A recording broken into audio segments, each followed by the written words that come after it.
Assalamualaikum warahmatullahi wabarakatuh. Perkenalkan, nama saya Fadil Radya Sanjaya, saya dari kelas T23C1 dengan NIM 31231008. Di sini saya akan membuat sebuah project, yaitu aplikasi manajemen stok barang menggunakan Apache NetBeans untuk memenuhi nilai UAS saya di mata kuliah pemrograman Visual Desktop.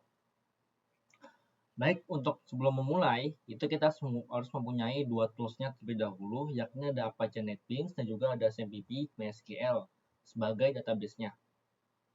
Baik, langsung saja langkah pertamanya adalah membuka SAMPP-nya. Kita buka SAMPP di sini, kita nyalakan Apache dan MySQL-nya, lalu kita klik di MySQL admin. Lalu kita akan beralih ke website localhost. Seperti ini. Di sini saya buat database-nya, yaitu namanya adalah DB stok barang. Nah, ini untuk tabel barangnya, yang pertama adalah tabel barang. Kita buka, dari tabel barangnya ini terdapat kolom, yaitu kode barang, nama barang, dan juga jumlah stok. Dimana di sini saya sudah menginput beberapa stok, yaitu adalah stok laptop dari 1 sampai 10. Jadi saya juga masukkan jumlah stoknya. Oke, yang kedua ada tabel transaksi. Tabel transaksi ini adalah untuk prosesnya. Dari nanti barang keluar, maka di sini akan sebagai story-nya. Dapat kolom edit transaksi, tanggal transaksi, tipe transaksi, dan juga ada kode barang dan jumlah. Baik, untuk yang selanjutnya ada user. Yang terakhir ada user. Di sini ada user atau akun yang bisa login ke aplikasinya. Jadi terdapat ada user dan juga ada username dan juga ada password. Seperti itu. Baik, untuk langkah yang berikutnya, kita buat project-nya di Apache NetBeans. Baik, untuk selanjutnya kita akan jelaskan di Apache NetBeans-nya. Di sini kita klik project. Kita pertama itu klik new project dulu. Tarik new project, lalu kita pilih yang Java with N dan juga Java application. Lalu kita klik next. Di sini kita beri nama project-nya. Kalau di sini kan saya namain kan aplikasi stok UAS ya. Di sini sudah buat aplikasi stok UAS, terserah teman-teman mau buat apa. Lalu kita klik finish. Ya. Setelah itu kita akan tampilan seperti ini di aplikasi stok UAS ini. Yang selanjutnya adalah kita import database-nya, yaitu MySQL connector J950 jar. Dengan cara klik kanan di libraries, lalu kita klik add jar folder. Bagi teman-teman yang sudah download MySQL connector-nya, itu kita klik yang ini, lalu kita open. Seperti itu. Nah, untuk selanjutnya kita buat koneksinya kita sambungkan antara Apache NetBeans dengan juga database MySQL itu tadi. Dengan cara gimana? Kita klik source package, lalu kita buat membungkusnya dengan menggunakan Java package. Klik ini, lalu kita namainnya adalah koneksi. Oke, jadi saya sudah buat namanya koneksi. Seperti itu. Lalu kita buat Java, kita klik new, lalu kita klik Java class-nya. Kita beri nama konektor. Oke, di sini saya sudah buat. Lalu kita buka saja konektornya, lalu kita masukkan ini koneksinya. Jadi saya sudah masukkan database kita tadi yang sudah kita buat di MySQL, ini DB stok barang. Lalu sini sudah kita buat konektornya, lalu berikutnya kita buat view-nya. Gimana caranya? Dengan cara kita klik di sini, kita klik di source package, kita klik kanan, lalu kita klik Java package, yaitu kita membungkus terlebih dahulu dengan nama view. Ini saya sudah buat nama view. Di sini kita buat langkah pertama itu adalah membuat form login. Kita buka sini form login kita. Seperti ini tampilannya. Di sini ada source, ada design, dan juga ada story. Di sini kita datanya dari desainnya. Desainnya seperti ini, yaitu terdapat ada username dengan menggunakan JLabel. Sini kita atur saja. Kita label, kita buat username dan juga password dan juga sini judulnya. Manajemen stock system form login dengan menggunakan JLabel. Terus selanjutnya kita buat dengan kita buat teksnya untuk menginput teks itu menggunakan text field. Menggunakan text field. Kita drag aja di sini lalu kita masukkan di sini. Seperti itu. Nah, terus selanjutnya kita buat buttonnya, yaitu button login saja. Di sini saya sudah buat button login saja. Seharusnya register tidak ada di sini, tapi sini muncul lagi. Sebelumnya saya hanya membuat login saja. Seperti itu. Lalu jangan lupa kita buat variable name-nya, kita ubah, kita klik kanan, kita kita klik kanan, kita properties. Nah, di sini kita beri namanya itu adalah button login, btn dan login. Seperti itu. Oke. Untuk source-nya, ini source-nya kita seperti ini. Ada public class form login, di ini adalah untuk nah di sini nih, ini ada konektor koneksi dulu untuk menggabungkan. Jadi kita klik ketika kita proses di form login ini, maka akan masuk ke database. Ini coding-codingan kita. Sini ada saya masukkan juga warna-warnanya untuk UI-nya dan label untuk warnanya seperti ini. Nah, ini adalah button login-nya, dapat seperti ini. Kita juga masukkan karena kan ini harus wajib diisi ya. Jadi kan jika username kosong maka ada muncul notif username password harus diisi, maka muncul peringatan.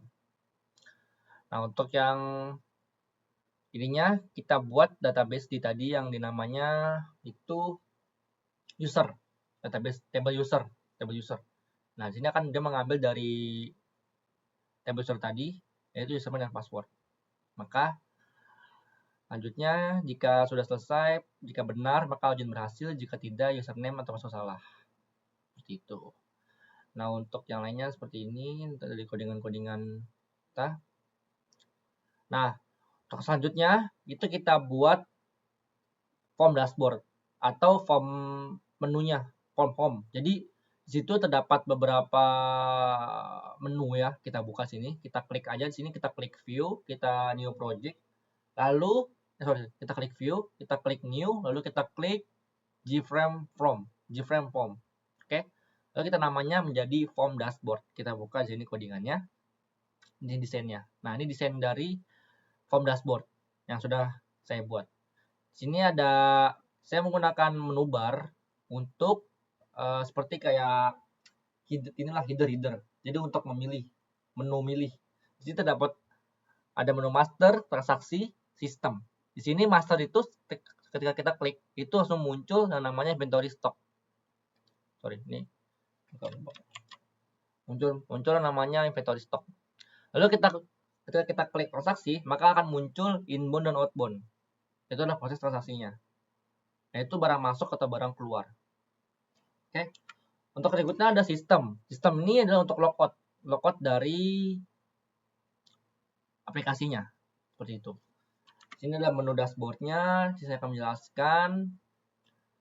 Untuk yang ini saya akan di sini saya buat UI untuk UI-nya. Jadi dari segi warna saya masukkan dalam search dari warna label, warna menu bar dan juga ada menu tampilan backgroundnya seperti ini. Oke, sini saya sudah terus kita sini masukkan logiknya yaitu dengan menambahkan saja menu item, ada menu inbound action form.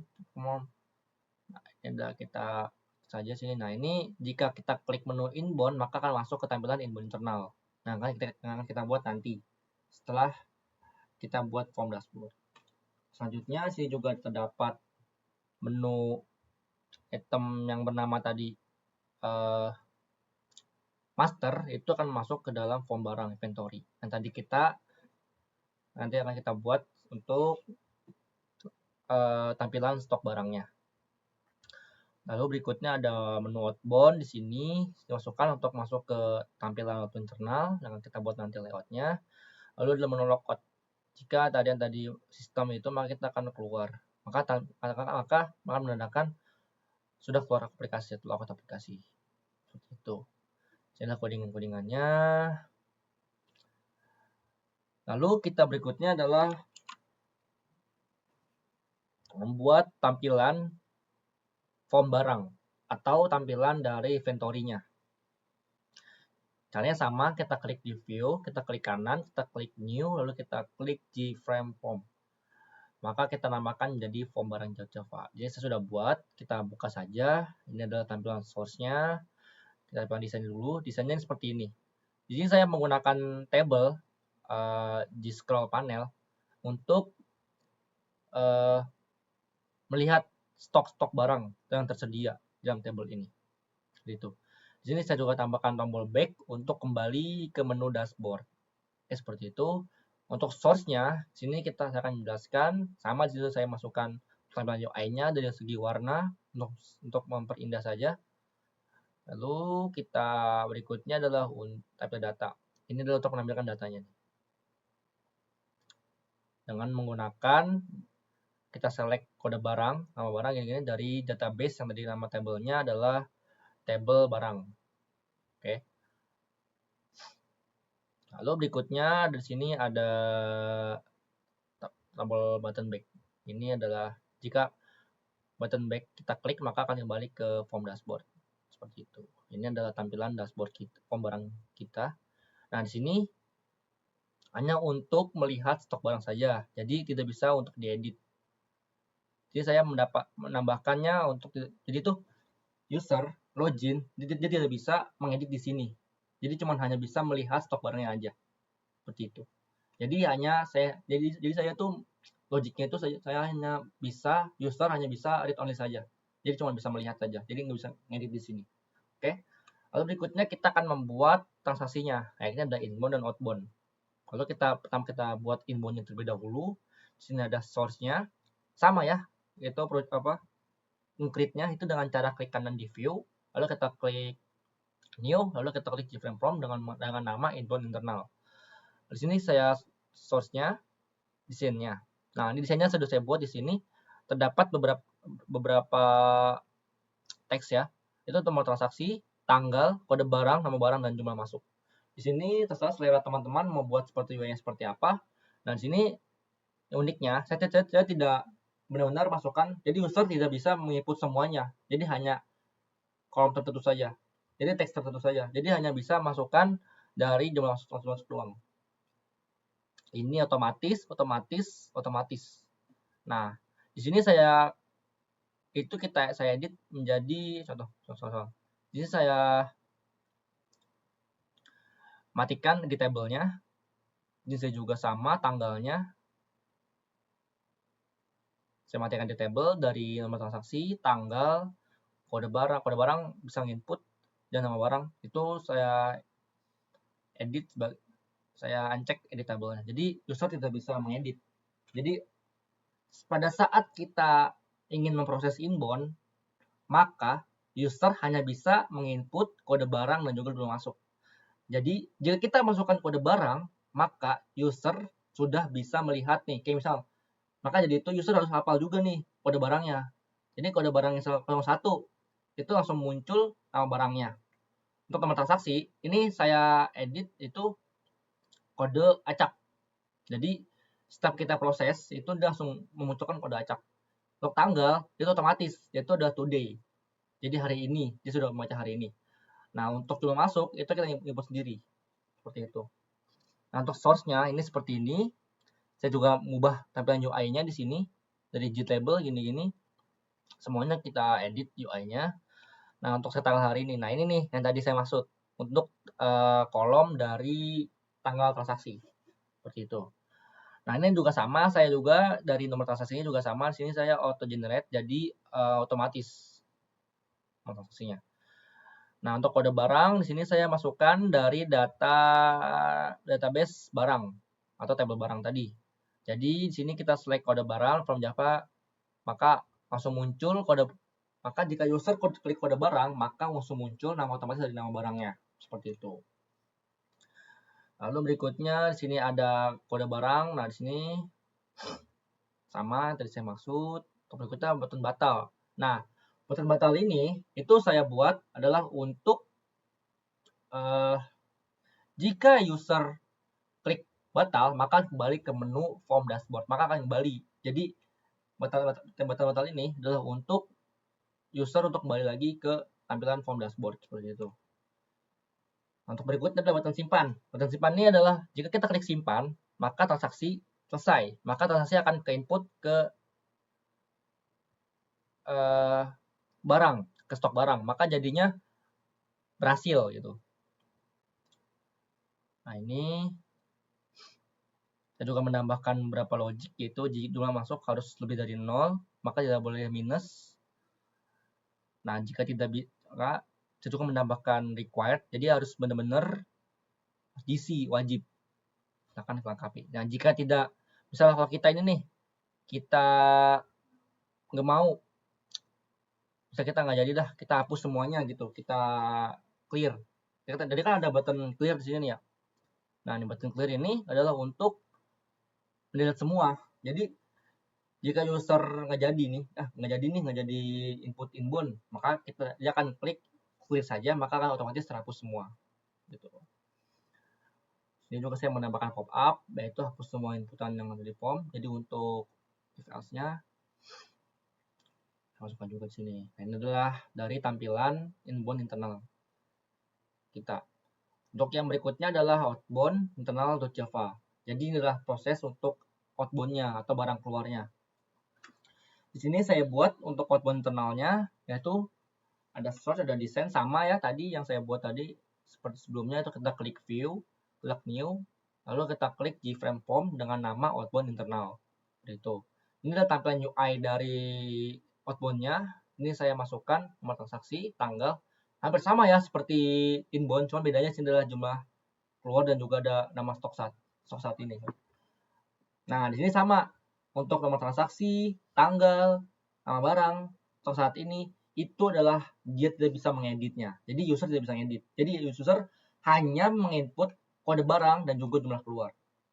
Jadi jika kita masukkan kode barang, maka nama barang dan stok saat ini akan muncul. Jadi jika misal nih kode barangnya 01, barangnya MacBook Asus misal.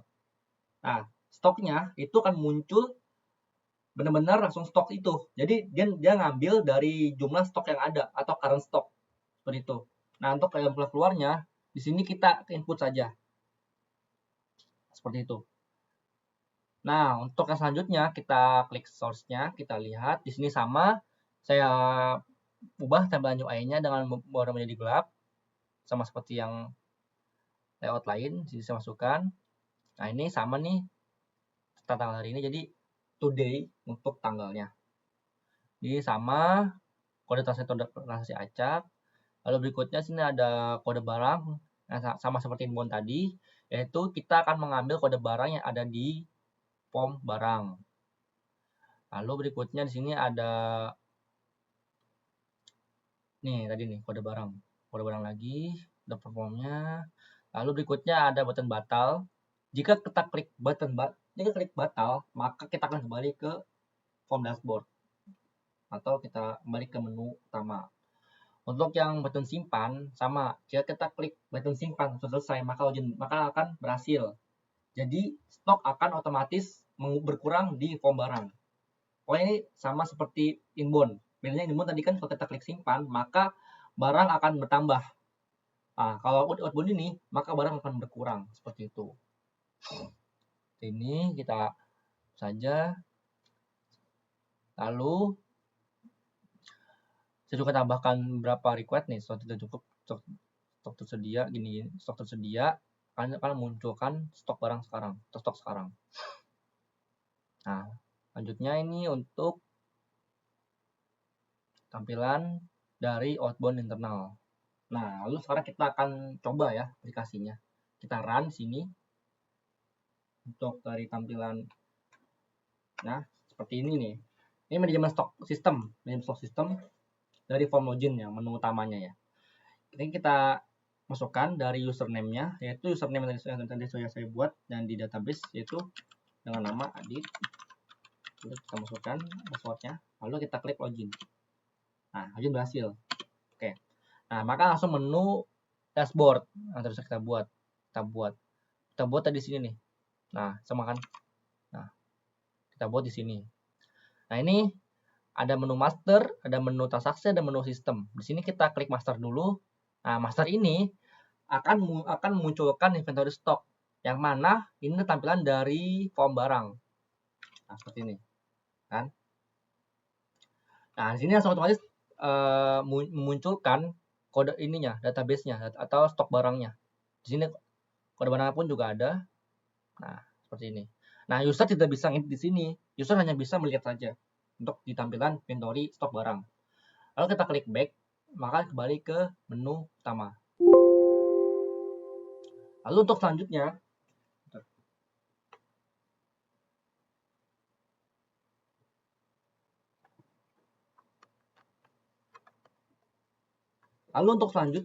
itu kita klik transaksi.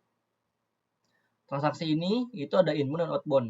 Nah, inbound ini tadi untuk barang masuk, dan outbound ini untuk barang keluar. Pertama kita akan klik inbound dulu. Ini kita langsung nyalakan, otomatis langsung terinput nomor transaksi dan tanggalnya secara otomatis. Nah, di sini user hanya cukup untuk menginput kode barang saja. Kita klik kode barangnya di sini. Kita klik 002, maka masuk nama barang otomatis yang nomor kode barang 002. Seperti itu. Jadi user hanya bisa menginput kode barang dan juga jumlah masuk. Masukin contoh di sini. Jadi saya masukkan database-nya itu tadi kita klik, kita lihat barang. Nah, ini kan tadi kan MacBook nih, MacBook kita masukin MacBook nih. MacBook itu 001 MacBook. Totalnya MacBook itu sekarang berapa? Sekarang 15 ya. 15. Di sini kita masukkan contohnya 10. MacBook kita cuma masuknya 10. Nah, di sini saya sudah menambahkan nih. Jadi, untuk jumlah ini saya menyetingnya itu hanya untuk number saja. Jadi only number. Selain number maka tidak bisa, atau huruf atau angka atau kode-kode atau simbol-simbol, maka tidak bisa. Dia hanya number. Ini saya masukkan 10. Maka jika kita berhasil, itu akan menambah menjadi 25. Kita klik simpan dulu. Nah, nanti berhasil akan stok bertambah. Oke. Lalu kita klik batal. Nah, untuk kita klik button lainnya nih, contoh 02. Ini 12. Kita klik clear, maka langsung muncul seperti ini. Hapus semua info yang ada di form. Jika iya, maka akan hapus. Nah, bersih. Jadi tidak jadi. Lalu kita klik batal, akan kembali ke menu utama. Lalu kita klik dari inventory stoknya apakah bertambah dari menu 1, jadi kode barang 1. Nah, bertambah kan? Yang tadi awal 15 jadi 25. Oke, selanjutnya kita akan mencoba di menu outbound. Kita klik outbound di sini. Nah, outbound ini sama. Dia sama kayak inbound. Dia ini hanya bisa menginput kode barang dan juga jumlah keluar. Yang membedakan hanya ada stok saat ini aja. Jadi jika kita klik kode barang 1, maka di sini barangnya dan stok saat ini akan benar muncul dengan sendirinya. Karena di sini saya menyetingnya itu jika kita klik kode barang, maka nama barang stok saat ini itu sudah men-select dari data barang atau form barang tadi. Nah, sini kan ada 25 nih, untuk tambahkan. Kita keluarkan jadi 20 contoh. Maka otomatis jika berhasil, maka akan berkurang menjadi 5 stoknya. Kita klik simpan, lalu ada muncul hasil outbound berhasil. Oke. Kita klik batal, lalu kita lihat dari masternya apakah berkurang di sini. Seperti itu. Nah, untuk berikutnya adalah sistem, yaitu adalah menu logout. Jadi, jika kita sudah selesai bertransaksi atau memproses di aplikasi ini, jika kita klik logout, maka tampilan akan berubah menjadi ke form login ulang. Nah, seperti ini. Mungkin emang aplikasi saya itu sederhana sekali. Jadi terserah teman-teman untuk UI-nya membuat seperti apa selera teman-teman. Di sini saya akan membuat UI-nya secara saya sendiri dari tampilan form login, form dashboard, form barang, inventory, inbound dan outbound. Itu saya buatnya dengan selera saya sendiri. Teman-teman serah mau buat tampilan sesuka teman-teman sekalian, mau berubah warna menjadi biru, warna pink, warna kuning pun terserah. Di sini saya akan membuat menjadi gelap saja karena saya lebih condong ke yang gelap saja untuk biar tidak terlalu terang gitu. Mungkin itu saja dari saya untuk pembuatan dari aplikasi manajemen stok barang ini menggunakan APC NetBeans. Kurang lebihnya mohon maaf. Wassalamualaikum warahmatullahi wabarakatuh.